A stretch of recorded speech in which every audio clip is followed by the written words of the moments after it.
বন্ধুরা, West Bengal joint entrance examination board অন্যান্য অনেকগুলো এন্ট্রান্সের মতো আরেকটি এন্ট্রান্স এক্সামিনেশন কন্ডাক্ট করে থাকে।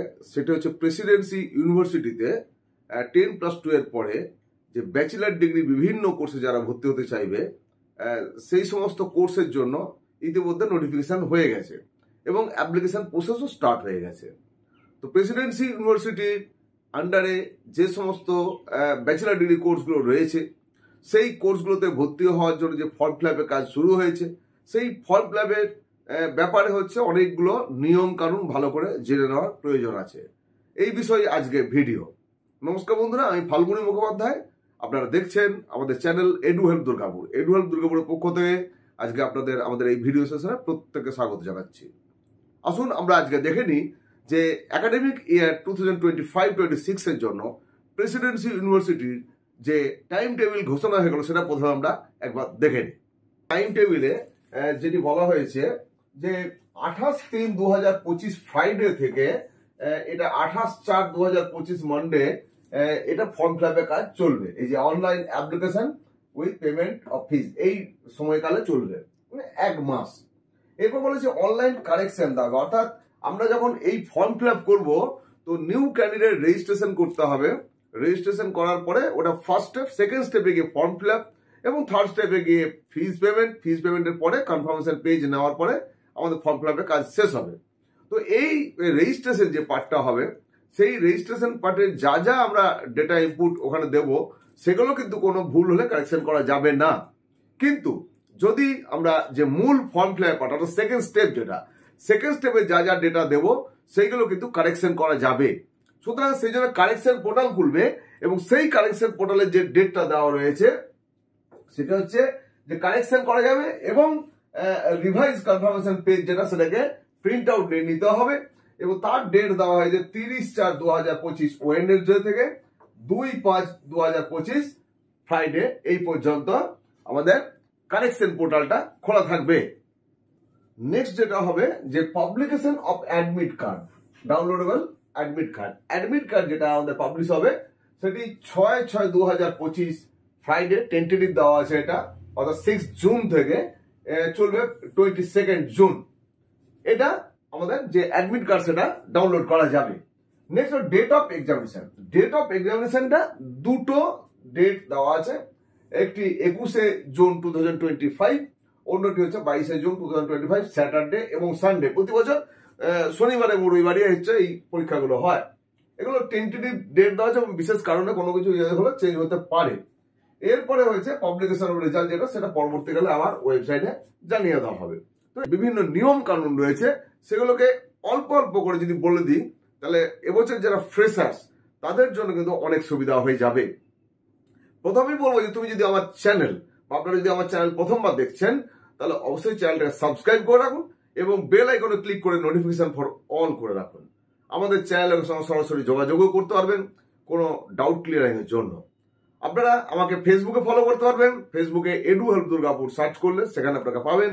এছাড়াও ইনস্টাগ্রামে রয়েছি ফাল্গুনী_মুখোপাধ্যায় এই নামে। আমি এখন যে সেলেন্ট ফিচার্স যেগুলো রয়েছে পাবডেট 2025 এর সেগুলো নিয়ে ডিসকাস করব। পাবডেট 2025 এর সেলেন্ট ফিচার্স যেগুলো রয়েছে তার মধ্যে আমরা যেটা দেখবো যে অ্যাপ্লিকেশন বলা হয়েছে এখানে যে ডান অনলাইন অনলি, কোনো আলাদা করে ফর্ম ফিল আপ করা যাবে না, অনলাইনে করতে হবে এবং যে ওয়েবসাইটে যেতে হবে সেটা www.wbjeb.nic.in অথবা www.wbjeb.in এই দুটো সাইটকে ইউজ করা যাবে। Do not attempt to make any duplicate application. কোনো কারণে কোনো কিছু টেকনিক্যাল প্রবলেম হয়ে গেল, ডুপ্লিকেট যেন কোনো রকম চেষ্টা না করা হয়, তাহলে কিন্তু প্রবলেম হয়ে যাবে। বা ফর্ম ফিল আপ করার পরেও মনে হচ্ছে আরেকটা করে দিই, সেটাও যেন কেউ না করে, একটি মাত্র ফর্ম ফিল আপ করা যাবে। নেক্সট বলা হয়েছে it is essential to have a valid mobile number and a unique email ID.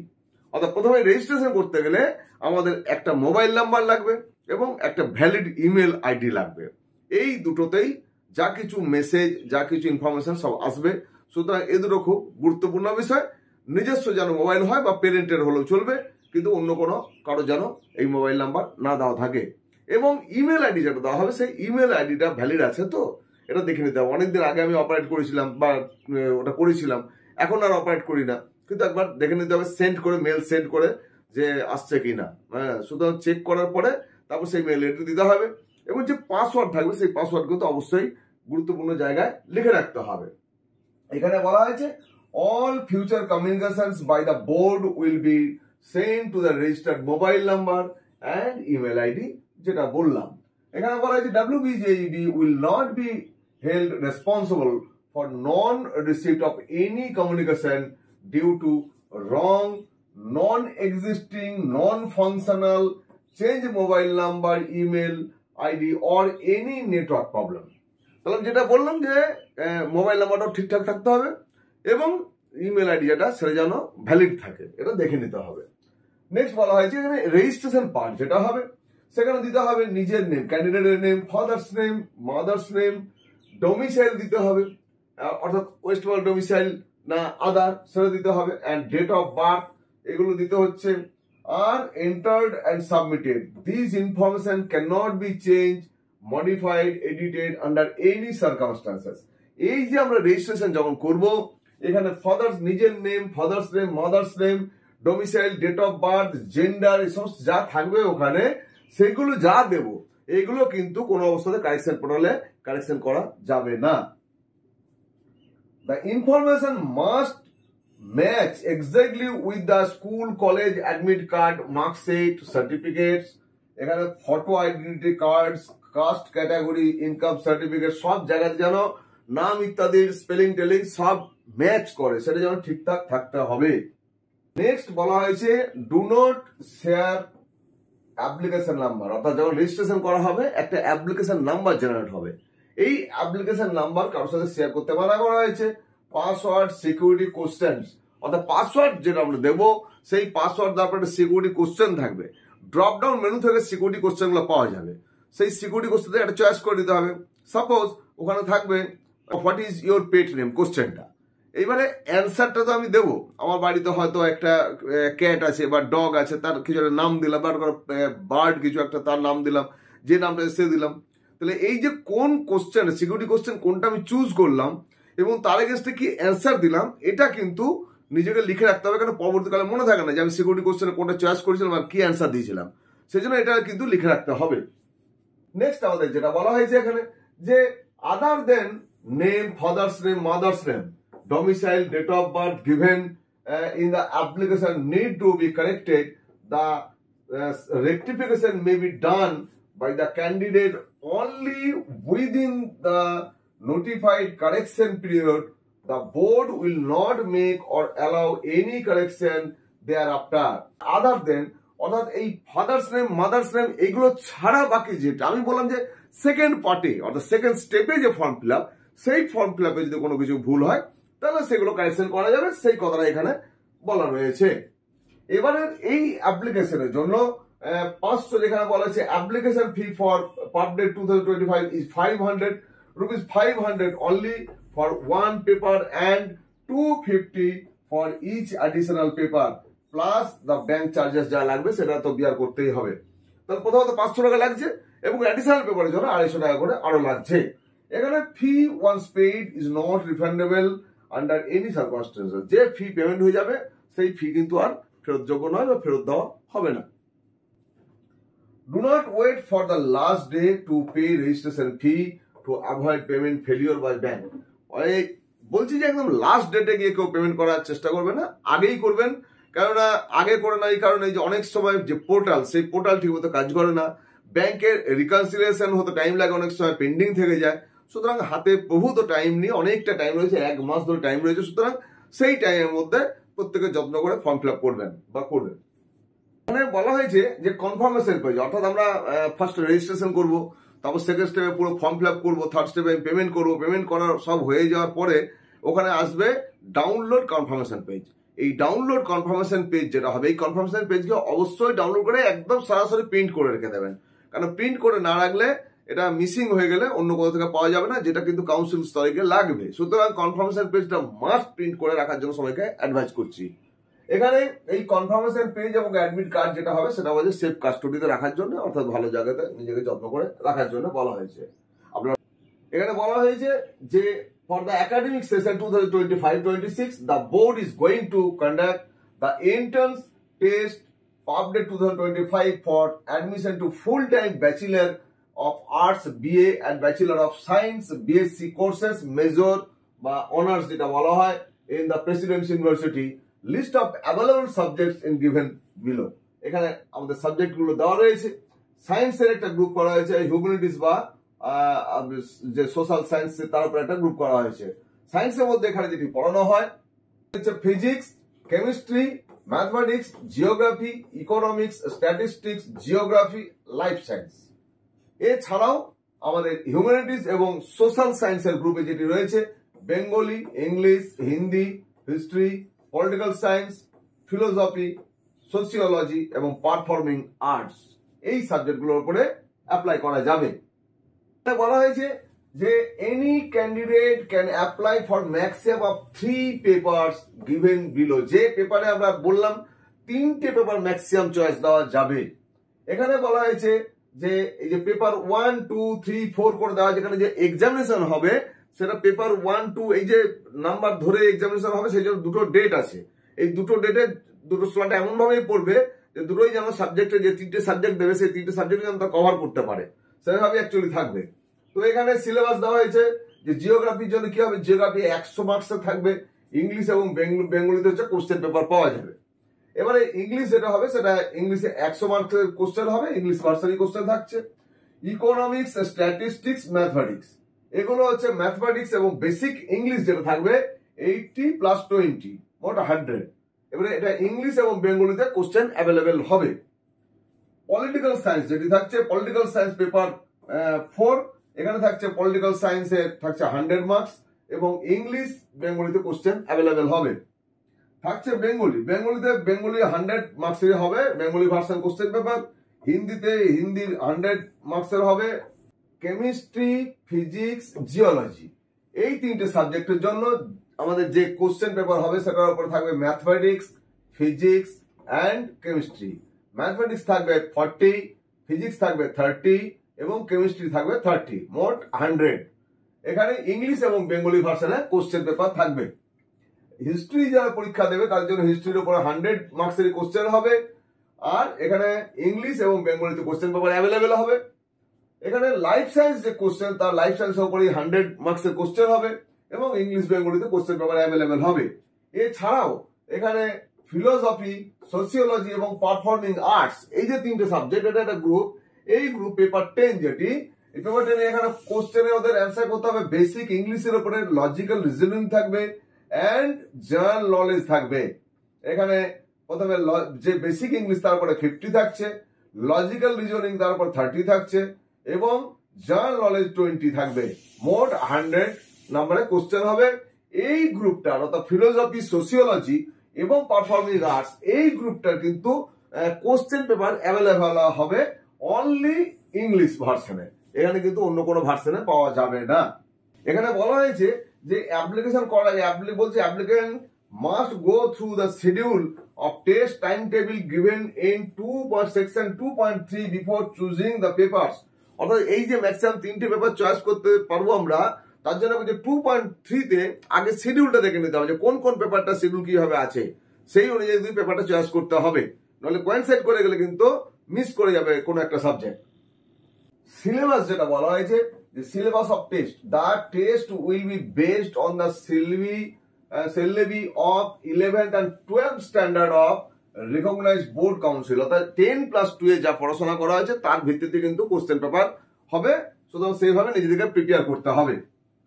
যেটা বলা হয়েছিল 2.3 তে যেটা এক্সপ্লেন করে দেওয়া হয়েছে যে 21 তারিখে 21 জুন সানডে, এই স্যাটারডে যে পরীক্ষা হবে সেটি হচ্ছে পেপার 1, পেপার 2, পেপার 3, পেপার 4, এই পরীক্ষা হবে। তাহলে এর মধ্যে থেকে চয়েস করলে তাদের টাইম টেবিল দেওয়া আছে, যেমন দেওয়া আছে এখানে পেপার 1 হচ্ছে 10টা থেকে 11:30, পেপার 2 12:30 থেকে 2টো। তাহলে কেউ যদি পেপার 1, পেপার 2 করে পরপর দুটো অ্যাটেন্ড করতে পারছে, আর পেপার 3 যদি করে তাহলে 3টে থেকে 4:30, বা পেপার 4 করলেও 3টে থেকে 4:30 পর্যন্ত পেয়ে যাচ্ছে। সুতরাং 3টে পেপার যদি দেয় 1, 2, 4 বা 1, 2, 3 কেউ দেয়, তাহলে কিন্তু তার কোনো অসুবিধা হচ্ছে না। আবার 22 তারিখে যে ডেটটা, সেই ডেটে পেপার 5, পেপার 5 এর এবং পেপার 6 এই দুটোর যেমন পরীক্ষা হবে 10টা থেকে 11:30, অর্থাৎ পেপার 5 এবং 6 একই সঙ্গে হবে। তাহলে কেউই পেপার 5, 6 একসাথে দিতে পারবে না, দিলে অসুবিধা হয়ে যাবে তার। সুতরাং সেটা দেখে নিতে হবে। নেক্সট পেপার 7, পেপার 8 এই দুটোতে পরীক্ষা হবে 12:30 থেকে 2টা পর্যন্ত। তাহলে একজনই পেপার 7 এবং পেপার 8 দিতে পারবে না, কারণ একসাথে দুটো পরীক্ষা দিতে পারবে না সে। নেক্সট হচ্ছে পেপার 9 এবং পেপার 10, এখানে হচ্ছে 3টে থেকে 4:30 পর্যন্ত। তাহলে এর মধ্যে যে কোনো একটা রাখতে পারবে, তবে হচ্ছে এই টাইমটা সে অ্যাভেল করতে পারবে।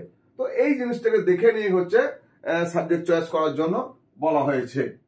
যে কোনো এন্ট্রান্সে প্যাটার্ন অফ কোশ্চেন যেটা, সেটা কিন্তু খুব ইম্পর্টেন্ট। শুধু প্যাটার্ন অফ কোশ্চেনটা কি আছে আমাদের এখানে, প্যাটার্ন অফ কোশ্চেনটা রয়েছে in every paper all questions will be multiple choice questions, MCQ type with 4 answer option থাকবে। There will be 50 questions in each paper with full marks 100 and the এখানে duration of test will be 90 minutes. 1.5 ঘন্টা করে প্রত্যেকটা পেপারে পরীক্ষা হবে এবং প্রত্যেকটাতে 100 করে মার্কস টোটাল। তাহলে 50টা করে কোশ্চেন থাকবে, অর্থাৎ 2 নম্বর করে কোশ্চেন থাকবে। এখানে বলা হয়েছে mode of answering in the examination. Answer হচ্ছে ওএমআর সিটে হচ্ছে করতে হবে, অ্যান্সারিং করতে হবে। Darkening the appropriate circle bubble completely with blue or black ink ball point pen.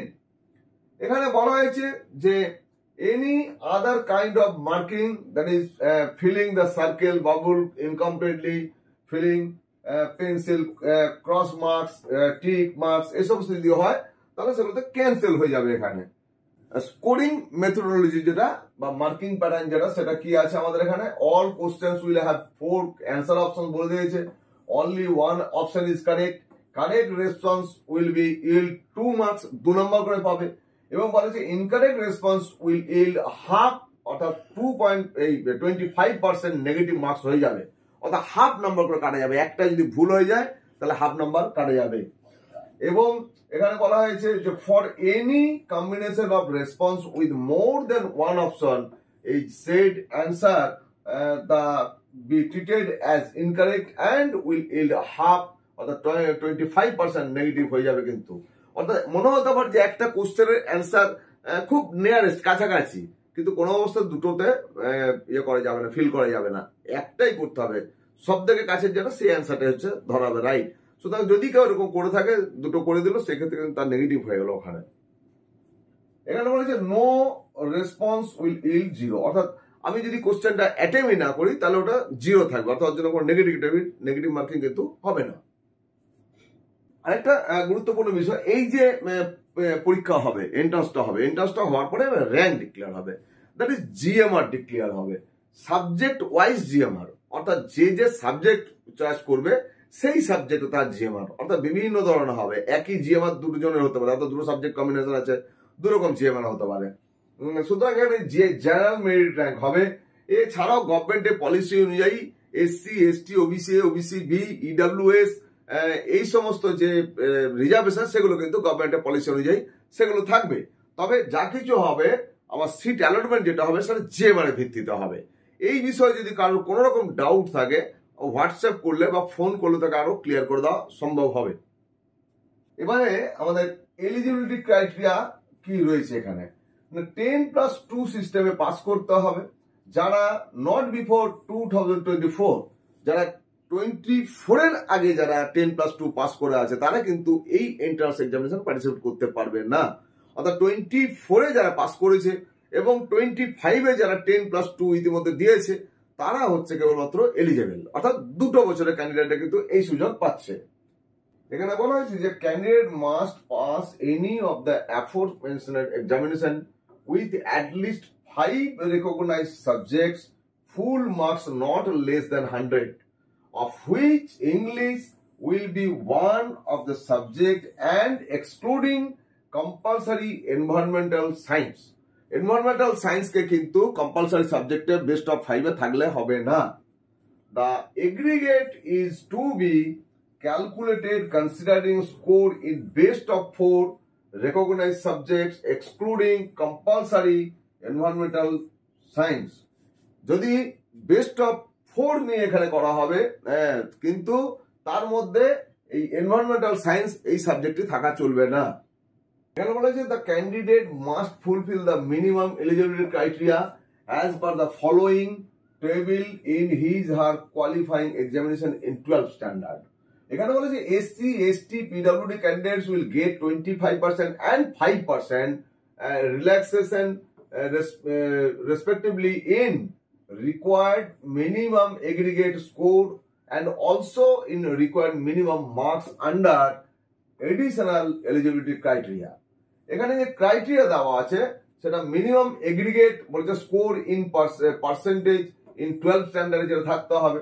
যেমন কেমিস্ট্রি যদি কেউ করতে চায় তার 70% হচ্ছে ইন এগ্রিগেট থাকতে হচ্ছে, এবং এখানে বলেছে অ্যাডিশনাল এলিজিবিলিটি দেওয়া আছে। কেমিস্ট্রি নিয়ে কেউ করতে চাইলে তাকে মিনিমাম 75% মার্কস থাকতে হবে ইন কেমিস্ট্রি ইন 12। অর্থাৎ 12 এ 75% না থাকলে কিন্তু সে এলিজিবল হবে না, এবং তার এগ্রিগেট হচ্ছে 70% থাকতে হচ্ছে। এছাড়া হিস্ট্রি নিয়ে যে পড়তে চাইবে তার এগ্রিগেট হতে হবে 65%, আর এখানে কোনো কিছু দেওয়া নেই, নীল, অর্থাৎ এটা কোনো স্ট্যান্ডার্ডাইজেশন কিছু নেই যে অ্যাডিশনাল ক্রাইটেরিয়া কিছু ওদের নেই। সুতরাং যদি এগ্রিগেটে 65% থাকে তাহলে হিস্ট্রি নিয়ে পড়া যাবে। লাইফ সায়েন্সের ক্ষেত্রে বলা হয়েছে যে 65% হচ্ছে এখানে ইন এগ্রিগেট হতে হবে, আর মিনিমাম 70% মার্কস থাকতে হবে ফিজিক্সে, 70% থাকতে হবে কেমিস্ট্রি, এবং 70% থাকতে হবে বায়োলজিতে 12-এ। অর্থাৎ একদম স্পেসিফাই করে দেওয়া আছে এখানে 70% ফিজিক্স, 70% কেমিস্ট্রি এবং 70% বায়োলজিতে 12-এ থাকতে হবে, আর এগ্রিগেট হচ্ছে 65%। ফিজিক্স নিয়ে যারা পড়তে চাইবে 75% তার এগ্রিগেট হতে হবে, এবং মিনিমাম 80% মার্কস থাকতে হবে ফিজিক্সে এবং ম্যাথমেটিক্সে কম্বাইন্ড এখানে 12-এ 80% থাকতে হবে। এছাড়া দুটো মিলে এখানে আবার এটা যেটা হচ্ছে 80% কম্বাইন্ড বলেছে, মানে ফিজিক্স এবং ম্যাথমেটিক্স দুটো মিলে 80% হলেই হয়ে যাবে। এছাড়া ম্যাথমেটিক্সে বলা হয় যারা পড়বে হচ্ছে এখানে 70% যদি ইন এগ্রিগেট থাকতে হবে, অন্য আদার কিছু দেওয়া নেই। স্ট্যাটিস্টিক্স নিয়ে যারা পড়তে চাইবে 70% ইন এগ্রিগেট থাকতে হবে, এবং মিনিমাম হচ্ছে 80% মার্কস থাকতে হবে ম্যাথমেটিক্সে। Business mathematics will not be consider. কেউ যদি বিজনেস ম্যাথমেটিক্স পড়ে থাকে তার কিন্তু হবে না। প্লেন ম্যাথমেটিক্স যদি কেউ করে থাকে 80% থাকতে হবে 12। এবারে বলা হচ্ছে ইকোনমিক্স যদি কেউ পড়তে চায় তার 75% ইন এগ্রিগেট থাকতে হবে, এবং এখানে মিনিমাম 80% মার্কস থাকতে হবে ম্যাথমেটিক্স। বিজনেস ম্যাথমেটিক্স হলে চলবে না, এবং এটা 12-এর জন্য বলা হয়েছে। বেঙ্গলি যারা পড়তে চাইবে 60% থাকতে হবে ইন এগ্রিগেট, এবং অন্য কোনো ক্রাইটেরিয়া নেই। হিন্দির ক্ষেত্রেও তাই, ল্যাঙ্গুয়েজ এটা 60% থাকতে হবে ইন এগ্রিগেট 12-এ, এবং আদার কোনো ক্রাইটেরিয়া কিছু দেওয়া হয়নি। ইংলিশ যেটি সেটাও 65% দেওয়া হয়েছে ক্রাইটেরিয়া ইন এগ্রিগেট, অন্য ক্রাইটেরিয়া কিছু নেই। জিওগ্রাফি নিয়ে যারা পড়বে তাদের 70% হচ্ছে ইন এগ্রিগেট থাকতে হবে, অন্য কোনো ক্রাইটেরিয়া এখানে মেনশন করা নেই। এলিজিবিলিটি ক্রাইটেরিয়া ওই একটা গ্রুপ যেটা ছিল, যেখানে থিওলজি, পারফর্মিং আর্টস, এই গ্রুপটা পলিটিক্যাল সায়েন্স এইসব যেগুলো রয়েছে, তো সেখানে বলা হয়েছে যে minimum average score in percentage 12 standard যেটা হবে সেটা ফিলোসফির জন্য এখানে 60% হচ্ছে অ্যাভারেজ হতে হবে। এছাড়া হচ্ছে আদার ক্রাইটেরিয়া নীল দেওয়া আছে।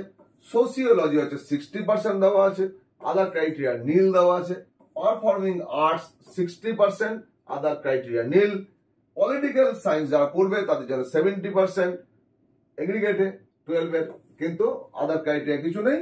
জিওলজি নিয়ে যারা পড়বে তাদের 70% দেওয়া আছে ইন এগ্রিগেট, আদার ক্রাইটেরিয়া কিন্তু কিছু নেই। সিট ম্যাট্রিক্সও বুলেটিনে দেওয়া রয়েছে। সিট ম্যাট্রিক্স নিয়ে পরবর্তীকালে অ্যানালিসিস ফুল এখানে দেওয়া রয়েছে। মোট সিট ক্যাটাগরিতে 163, এখানে দেখাচ্ছে এসটির জন্য 43 এবং ইডব্লিউএস 39। এখানে ইউআর আনরিজার্ভ হচ্ছে 364। 18টি সিট রয়েছে আনরিজার্ভ পিডব্লিউডি ক্যান্ডিডেটদের জন্য। এসসি পিডব্লিউডি ক্যান্ডিডেটদের জন্য রয়েছে 10টি সিট। এছাড়াও এসটি পিডব্লিউডি ক্যান্ডিডেট তাদের জন্য সিট রয়েছে মাত্র 1টি। এখানে বলা হয়েছে requirements is in terms of residential domicile criteria. there is no residential domicile requirement to appear in the examination. কিন্তু however, the state West Bengal residential domicile requirement is applicable for admission in any reserved category seat. অর্থাৎ এই যে এখানে SC ST PWD এই সমস্ত যেগুলো থাকবে সেই সমস্ত যে ক্যান্ডিডেট রিজার্ভ ক্যাটাগরি যেগুলো রয়েছে সেই রিজার্ভ ক্যাটাগরি সিট পেতে গেলে কিন্তু ওয়েস্ট বেঙ্গল ডোমিসাইল হতেই হবে, নইলে ওয়েস্ট বেঙ্গল ডোমিসাইল না হলেও সবাই কিন্তু এখানে অ্যাপ্লাই করতে পারছে। The candidate need to download the required proforma as per the detail given in section 6.1 below and keep the certificate ready to be produced during counseling admission. অনেকেই বলবে যে স্যার এখন তো অ্যাপ্লিকেশন হচ্ছে, আমি ডোমিসাইল সার্টিফিকেট কখন সংগ্রহ করব? যেহেতু আমাদের এই একাডেমিক সেশনটা যে 2025-26, তাহলে আমরা কিন্তু ডোমিসাইল সার্টিফিকেটটা 1 জানুয়ারি 2025 থেকে এনি ডেটে সংগ্রহ করে নিতে পারি। তাহলে আমি এক্সামিনেশন দিলাম, আমার র্যাঙ্ক বেরিয়ে গেল, কাউন্সিলিং আসবে, তখন দৌড়ে বেরোবো, সেটা না করে এখন থেকে হচ্ছে তোমরা যারা পরীক্ষা দেবে বা যারা অভিভাবক দেখছেন তাদেরকেও বলছি যে আপনারা কিন্তু এই ডোমিসাইল সার্টিফিকেটের জন্য এখন থেকে কিন্তু প্রস্তুতি নিয়ে ডোমিসাইল সার্টিফিকেট সংগ্রহ করে রাখুন। ডোমিসাইল সার্টিফিকেট এখানে বলা হয়েছে যে এই যে 31/12/2024 পরের এনি ডেটে আপনি সংগ্রহ করতে পারেন, যেটা আমি বললাম এখন আপনারা সংগ্রহ করে নেবেন, যে 10 বছর ধরে এখানে ছিল। এবারে বলেছে যে যারা 10 বছর ধরে ওয়েস্ট বেঙ্গল আছে তারা যেমন ডোমিসাইল সার্টিফিকেট পাবে, তেমনি করে those whose parents are permanent resident of West Bengal having permanent address within the state of West Bengal, তারা হচ্ছে এই সার্টিফিকেট পাবে। অনেক সময় কি হয় যে ছেলে মেয়েরা বাইরের প্রদেশে পড়াশোনা করছে, অন্য স্টেটে গিয়ে পড়াশোনা করছে, বাট তাদের হচ্ছে পাকাপাকি তাদের বাবা মা সবাই এখানকার বাসিন্দা, তাহলে তাদের ডকুমেন্ট আছে, তারাও কিন্তু এখানে পারফরম্যান্স সার্টিফিকেট পাবে। বলেছে যারা পাকাপাকি ভাবে 10 বছর ধরে বসবাস করছে, ইন কেস অফ এ, অর্থাৎ এই কন্ডিশনের জন্য বলা হয়েছে এবং a certificate is to be obtain as per proforma A1 or A2। এটা হয় কেন, যে এবছরে যারা পাস করবে তারা A2 ফরম্যাটে পেয়ে যাবে এবং তাদের ইনস্টিটিউট, যে ইনস্টিটিউটে 10+2 পাস করেছো সেই ইনস্টিটিউট থেকে ইনস্টিটিউটের প্রধান যিনি তিনি দিয়ে দেবেন, অর্থাৎ প্রিন্সিপাল বা হেডমাস্টার। আচ্ছা, মনে রাখতে হবে এখানে কোনো টিচার ইনচার্জ কিন্তু সাইনিং অথরিটি নয়। অনেক উচ্চ মাধ্যমিক স্কুলগুলিতে রয়েছে যারা টিচার ইনচার্জ আছে, তারা কিন্তু সাইনিং অথরিটি নন, তারা কিন্তু সাইন করতে পারবেন না। সেই ক্ষেত্রে মিনিমাম র্যাঙ্ক হচ্ছে বিডিও পর্যন্ত সার্টিফিকেট নেওয়া যাবে, অনলাইনেও নেওয়া যেতে পারে, অনলাইন সার্টিফিকেটও অ্যাকসেপ্টেড হবে। অর্থাৎ আমাদের ই ডিস্ট্রিক্ট পোর্টালে গিয়ে যদি ডোমিসাইল সার্টিফিকেট জন্য অ্যাপ্লাই করা হয় তাহলেও হবে, এবং সেখানে গ্রাউন্ড ওটাই হবে যে আমার স্কুলে হচ্ছে হেডমাস্টার বা প্রিন্সিপাল নেই, ওখানে টিচার ইনচার্জ রয়েছেন, সুতরাং আমাকে সার্টিফিকেট চাই, তো ওনারা ইস্যু করে দেবেন। আর বলেছে এখানে বি কেস যদি হয় যে সমস্ত স্টুডেন্ট বাইরে পড়াশোনা করছে তাদের পেরেন্ট এখানকার, তাদেরকে লাগবে কি বলছে সার্টিফিকেট, তাদের অবটেইন পারফরমা বি সার্টিফিকেট হবে তাদের। এটা সার্টিফিকেটের পারফরমা গুলো সব দেওয়া আছে এখানে। এই বি সার্টিফিকেট পারফরমা সবসময় সবাই সাইনিং অথরিটি যারা আছে তারা কিন্তু সাইন করতে চান না, সুতরাং সেই ক্ষেত্রে আপনারা অনলাইনে এখন থেকে অ্যাপ্লাই করে দিন, অনেক সুবিধা হয়ে যাবে। 1 মাস ম্যাক্সিমাম টাইম লাগবে, আপনারা কিন্তু সার্টিফিকেটটা হাতে পেয়ে যাবেন। এখানে বলা হয়েছে বি পারফরমা যদি কেউ পেলো না, অনেক চেষ্টা করে কোথা থেকে জোগাড় করতে পারলো না, সেই ক্ষেত্রে কি হবে? সেই ক্ষেত্রে বলেছে the candidate must produce in original any two of voter ID card, Aadhaar card, passport, ration card belonging to his her parents, অর্থাৎ মা বা বাবার এই যে ডকুমেন্ট গুলো বলা আছে তার মধ্যে যে কোনো দুটো ডকুমেন্টকে অরিজিনালি প্রডিউস করতে হবে, দেখাতে হবে ওখানে, যেটা জাস্টিফাই করবে যে হ্যাঁ এরা হচ্ছে ওয়েস্ট বেঙ্গলের ডোমিসাইল। এখানে সেটাই লেখা আছে, the shed document must justify that the residential address of parents is in West Bengal. এটাতে ক্লিয়ার হয়ে যাবে, সেই ক্ষেত্রে প্রথমা বি না পেলেও কোনো অসুবিধা নেই। আবার বলা হয়েছে এখানে যে ডিউরিং কাউন্সিলিং, যখন কাউন্সিলিং হবে, if SC/ST candidates who are domicile in West Bengal and can not produce required domicile certificate, যদি SC/ST ক্যান্ডিডেট যারা রয়েছে তাদের সার্টিফিকেট সংগ্রহ করতে পারেনি কিন্তু তাদের কাস্ট সার্টিফিকেট আছে, কাস্ট সার্টিফিকেটে যদি ওকে থাকে, অর্থাৎ they can produce upload their category certificate issued by the government of West Bengal in lieu of domicile certificate, but in that case if the category certificate is found invalid at the time of verification, their domicile status is also considered to be non-West Bengal. অর্থাৎ caste certificate দেখালেই হবে, সেই ক্ষেত্রে কোনো domicile certificate নেওয়ার দরকার নেই। কিন্তু যদি দেখা যায় যে ওই সার্টিফিকেটটাও ঠিকঠাক ভ্যালিডিটি নেই বা ভ্যালিড নয়, সেই ক্ষেত্রে কিন্তু তার যে অ্যালট হবে প্রেজেন্ট সিটটা, সেই সিটটা স্টেট ক্যান্সেল হয়ে যাবে এবং সে জেনারেল হয়ে যাবে। পরবর্তী রাউন্ডে যদি কোনো সিট খালি থাকে তখন সে পেতে পারে। 13 point allocation of examination centre. এখানে বলা হয়েছে during online application the candidate has to choose any 2 of the following examination centre. এখানে যে লিস্ট দেওয়া রয়েছে সেই লিস্ট থেকে এক্সামিনেশন সেন্টার দুটো চয়েস করতে হবে। তার মধ্যে প্রথমটাতে সিট পড়া নিয়ে থাকবে, কিন্তু কোনো কারণবশত সেখানে যদি বেশি স্টুডেন্ট হয়ে যায় বা খুব কম স্টুডেন্ট হয়ে যায় তাহলে সেই সেন্টার ক্যান্সেলও হতে পারে। বেশি স্টুডেন্ট হলে সেখানে নাম নাও পড়তে পারে, সেকেন্ডটাতে পড়তে পারে। মোটামুটি যে দুটো চয়েস দেবে তার মধ্যে সিট থাকার সম্ভাবনা থাকবে। তো এখানে রয়েছে বাঁকুড়া রয়েছে, কুচবিহার রয়েছে, শিলিগুড়ি রয়েছে, শ্রীরামপুর রয়েছে, এখানে হাওড়া মেদিনীপুর রয়েছে, কলকাতা আছে সেন্ট্রাল, কলকাতা সল্টলেক আছে, কলকাতা সাউথ কলকাতা রয়েছে, এখানে মালদা আছে, বহরমপুর আছে, কল্যাণী আছে, আসানসোল আছে, দুর্গাপুর আছে, খড়গপুর আছে, বারওয়ান এবং তমলুক এখানে রয়েছে। এগুলোর এগেনস্টে প্রত্যেকটা একটা কোড দেওয়া আছে। যখন আমাদেরকে ওখানে সেন্টারের চয়েসটা দিতে হবে কোড গুলো আমাদেরকে বসাতে হবে অ্যাকচুয়ালি। সুতরাং এই কোডটাকে দেখে নেওয়ার দরকার থাকবে, আগে নোট করে রাখবে কোন কোন কোডটা তুমি দেবে, অর্থাৎ বুলেটিন থেকে ডাউনলোড করে ভালো করে কিন্তু এই জিনিসগুলো ঠিক করে রাখতে হবে। এখানে 11.3 তে বলা আছে আপলোডিং ইমেজ, এটা একটা ইম্পর্টেন্ট জিনিস। The candidate is required to upload JPG বা JPEG image of his her recent colour photograph 10 to 200 KB and signature একটা আপলোড করতে হবে 4 to 30 KB তে। এখানে photo and signature of candidate are to be uploaded in one go, অর্থাৎ দুটো একই সঙ্গে পরপর হবে।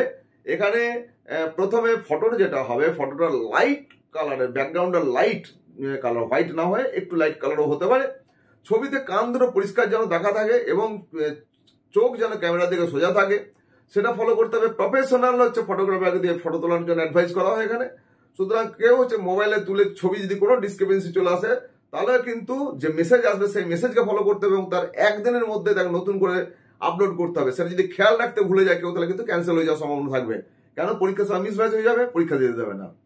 সেকেন্ড থিং হচ্ছে যে সিগনেচার আপলোড করতে হবে, তার জন্য 1.5 into 3.5 সেন্টিমিটারের বক্স করে নেবে পেন্সিল দিয়ে, তার ভেতর রানিং হ্যান্ডে সাইন করবে, তারপরে পেন্সিলের দাগটা মুছে দিয়ে ওটাকে ছবি তুলে ক্রপ করে ওটাকে পেস্ট করতে হবে এবং যার সাইজটা বলা আছে এখানে 4 to 30 KB, এই সাইজগুলো কিন্তু মেনটেন করতে হবে। আজকে আমরা যেটা বললাম যে এখানে যে এক্সামিনেশন ফি যেটা বলেছিলাম সেটা net banking, debit card, credit card বা ইউপিআই বা কিউআর কোড দিয়েও অ্যাপ্লাই করা যাবে। আমরা 500 টাকা আগেই বলেছি, 500 টাকা প্রথম অ্যাপ্লাই করার জন্য লাগবে, প্রত্যেকটা অ্যাডিশনাল করার জন্য 250 টাকা করে লাগবে। আশা করছি আজকের এই ভিডিওটা অত্যন্ত গুরুত্বপূর্ণ হবে এবং তোমরা বা আপনারা যারা দেখছেন আপনাদের চেনা জানা যারা প্রেসিডেন্সি ইউনিভার্সিটিতে ব্যাচেলার ডিগ্রি করতে যাবে তাদেরকে এই ভিডিওটা ফরওয়ার্ড করবেন এবং আমার সাথে যদি যোগাযোগ করতে চান তাহলে আমার অবশ্যই হোয়াটসঅ্যাপ এবং যে আমার নাম্বার রয়েছে কল নাম্বার সেটাকে নোট করে রাখুন। আমার হোয়াটসঅ্যাপ নাম্বার এবং কল নাম্বার হচ্ছে 9474187519। আশা করছি ইতিমধ্যে আপনি আমার চ্যানেলটাকে সাবস্ক্রাইব করেছেন, যদি না করে থাকেন এখনই সাবস্ক্রাইব করে বেল আইকনে ক্লিক করে নোটিফিকেশন অল করে দিন। প্রত্যেকে অনেক অনেক ধন্যবাদ, শুভেচ্ছা জানিয়ে আজকের এই ভিডিও শেষ করছি। আবার দেখা হবে পরবর্তী একটা এপিসোডে। এত পর্যন্ত সবাই ভালো থাকবেন এবং অপেক্ষা করবেন আমার সেই এপিসোডের জন্য। ধন্যবাদ।